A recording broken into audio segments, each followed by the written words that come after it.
निर्दोष दिल छू लेने वाली कहानी। प्रतिमा और अविनाश की जब शादी हुई थी तब प्रतिमा नौकरी नहीं करती थी। अविनाश नौकरी करता था, अच्छे पद पर था। उसी ने भाग दौड़ करके प्रतिमा की भी नौकरी लगवा ली थी। तब आज जैसा नहीं था कि नौकरियों के लिए आवेदन ही नहीं होते हो। तब खूब नौकरियों के लिए अखबार भरे रहते थे। जब शादी हुई थी तब वे दोनों एक कमरे के घर में किराए पर रहते थे। नौकरी के बाद थोड़ा सा अच्छा घर किराए पर ले लिया और वही एक बेटा और एक बेटी के माता पिता भी बने दोनों। समय भागा मानो दौड़ा हो। दोनों बच्चे मेहनती निकले और आज दोनों ही बहुत बड़ी बड़ी कंपनियों में नौकरी करते थे। सरकारी नौकरी के लिए बच्चों ने साफ मना कर दिया। चारों की नौकरियों से घर में संपन्नता आई तो सबने मिलकर बहुत सुंदर सा बड़ा घर बनवाया जिसमें आजकल की सभी सुविधाएं हैं। कोई देखे तो कहे कि इतना सुंदर घर भी होता है।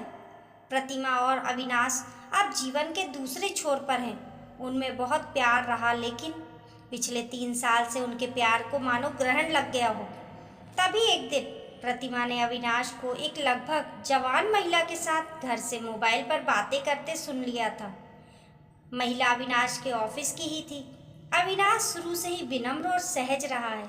किसी से भी घुलने मिलने में उसे बहुत कम समय लगता है। देखने में इस उम्र में भी बहुत सुंदर है। महिलाएं उसे सहज अपना मान लेती हैं। उसकी निश्चलता और विनम्रता उसे औरों से अलग बनाती है। उस ऑफिस की महिला से प्यार से बातें करने को तो सहन कर लिया था प्रतिमा ने, लेकिन जब अविनाश के मोबाइल में अविनाश को उसके साथ फोटो में देखा तो रह ना सकी। बस मन ही मन कुढ़ने लगी और बजाय अविनाश से पूछने के उसकी जासूसी शुरू कर दी थी। स्थिति यहाँ तक आई कि दोनों में दूरियां होने लगी। घर में कलह का साम्राज्य छा गया जिसका प्रभाव पहले तो बच्चों पर पड़ा और होते होते स्थिति यहाँ तक पहुंची कि दोनों में बातचीत बिल्कुल बंद हो गई थी। बच्चों ने एक दिन जब अपने पिता अर्थात अविनाश से पूछा, पापा सच क्या है? सच यही है कि मैं निर्दोष हूँ। रही बात तुम्हारी माँ की, तो जिनके विश्वास कमजोर होते हैं वहाँ प्यार की उम्मीद करना बेईमानी है, बेमानी है। फिर भी तुम जिद कर रहे हो तो सुनो। जिस लड़की से तुम्हारी माँ मुझे जोड़ रही है वे शादीशुदा है। उसका बहुत सुंदर पति है और एक बच्चा भी। रही बात मेरी, तो मेरे साथ कितनी लड़कियां और औरतें फोटो कराती हैं। क्या सभी के साथ मेरे संबंध हो जाएंगे? मेरे ऑफिस के लोग तो मुझे विजय माल्या कहते हैं। फिर हंसकर बोले थे, आप तुम्हारे पापा इतने सुंदर हैं तो इसमें उनका क्या दोष? दोनों बच्चों को पापा की बात पर कितना विश्वास आया था, कितना नहीं ये तो वही जाने। लेकिन बच्चों ने ना तो अविनाश से बोलना बंद किया और ना ही प्यार करना। लेकिन प्रतिमा का शक बढ़ता गया और धीरे धीरे उसकी जगह अहंकार ने ले ली। वही प्रतिमा जो अविनाश की हर बात मानती थी अब हर बात का विरोध करने लगी थी। और वैसे भी जहाँ अहंकार होता है वहाँ कुछ भी टिक नहीं सकता। तो फिर उन दोनों का प्यार कैसे टिकता? आखिर वह दिन भी आया जब प्रतिमा ने अविनाश से स्पष्ट कह दिया, आज से मुझे तुमसे कोई लेना देना नहीं। मुझसे किसी भी बात की कोई उम्मीद ना रखना, खाने पीने से लेकर कपड़े धोने और सोने से लेकर। अब इस उम्र में ये सब ठीक रहेगा? अविनाश ने कहा तो प्रतिमा ने साफ कह दिया था। नई नई लड़कियों के साथ फोटो करवाने और उनसे प्यार की पींगे बढ़ाना क्या इस उम्र में ठीक है? अविनाश जान गया था अब कुछ भी संभव नहीं है। अविनाश के रिटायरमेंट के 3 साल ही रह गए थे। 4 दिन की चिंता और कलेश ने उसे तोड़ दिया था। एक दिन ऑफिस में ही उसे चक्कर आ गया और गिर पड़ा था। ऑफिस के लोग उसे अस्पताल ले गए। उसके टेस्ट करवाए गए, पता चला शुगर लेवल बहुत नीचे आ गया था। ब्लड प्रेशर तो पहले से ही था ही। प्रतिमा ने बिल्कुल देखभाल नहीं की। बच्चों की नौकरियां हैं, वे सुबह निकलते तो रात को ही घर में घुसते। प्रतिमा जानबूझकर अविनाश को चिढ़ाती, रोटी पानी पूछना तो दूर। हार थक कर अविनाश ने एक काम वाली महिला को रख लिया। मेरे लिए खाना बनाना है तुम्हें, मेरे कपड़े धोने हैं, दवाई देनी है, अर्थात सुबह से शाम तक घर में ही रहो। जो पैसे तुम बताओगी वही देंगे। खाना पीना भी यही करना। काम वाली महिला के पति ने उसे छोड़ दिया था। एक बेटा और बहू थे उसके। बहू निर्दयी और दुष्ट थी, रोटी की भी नहीं पूछती थी उसे।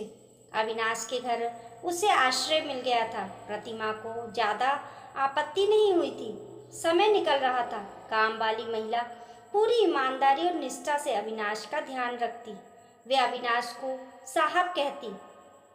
ऑफिस जाते समय उनका टिफिन तैयार करना, ब्रेकफास्ट देना, जूते पॉलिश करके तैयार रखना और कपड़े धोने के साथ साथ उन पर प्रेस करना।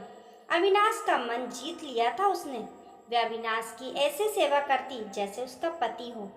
वैसे भी अविनाश का स्वभाव और सरलता हमेशा से ही सभी के लिए प्रिय रही है। काम वाली और अविनाश छुट्टी वाले दिन घंटों बातें किया करते। काम वाली अपने पति की बातें बताती। सुख दुख के साथी होने का दम भरने वाला उसका पति एक झटके में ही कैसे उसे छोड़कर ना जाने कहाँ चला गया था।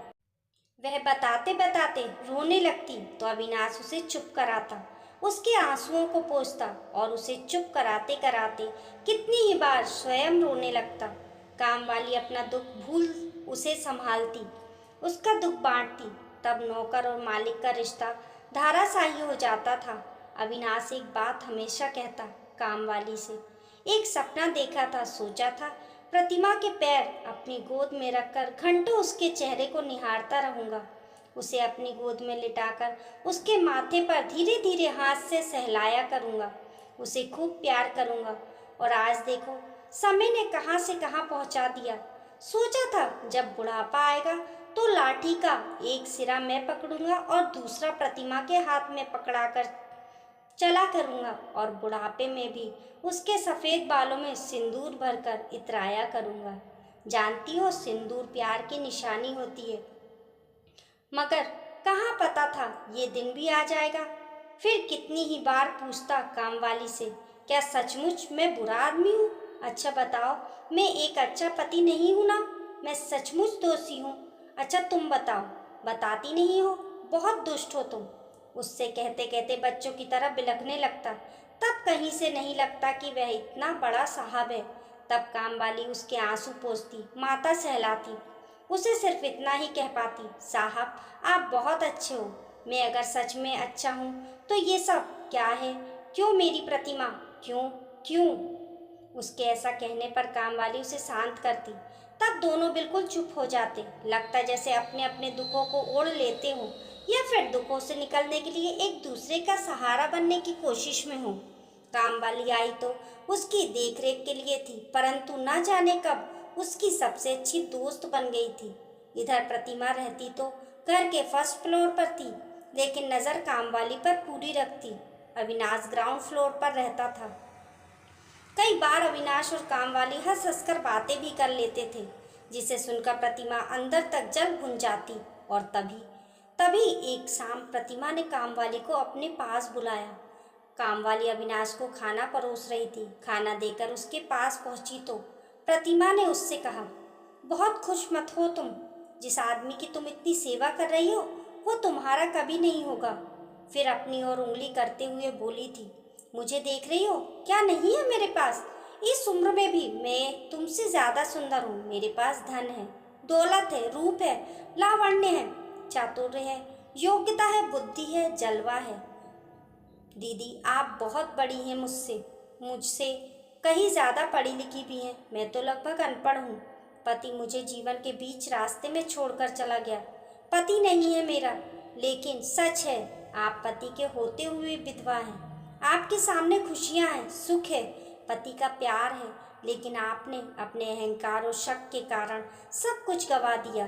काम वाली फिर से कहती है, मेरे साथ आपकी कैसी तुलना?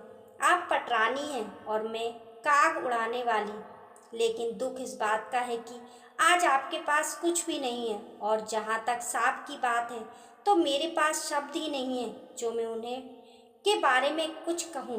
आप उन्हें समझ नहीं पाई। आपका गुरूर आप पर हर समय हावी रहा। पति और गुरूर दोनों साथ साथ नहीं चलते दीदी। और जहाँ तक मेरा सवाल है तो वे मेरे भाई भी हैं, पिता भी हैं। और कामवाली कुछ आगे बोलती कि प्रतिमा बोल पड़ी थी, और पति भी? ठीक कहा आपने, पति भी। मेरा पति आज से 14 साल पहले मुझे छोड़कर घर से चला गया था, लौटा ही नहीं आज तक। जब एक ने मेरा साथ नहीं दिया तो और से कैसे उम्मीद। फिर बिल्कुल प्रतिमा के चेहरे के सामने अपना चेहरा करके बोली, दीदी आपके इसी व्यवहार ने, इन्हीं बातों ने आज आपको कहीं का नहीं छोड़ा।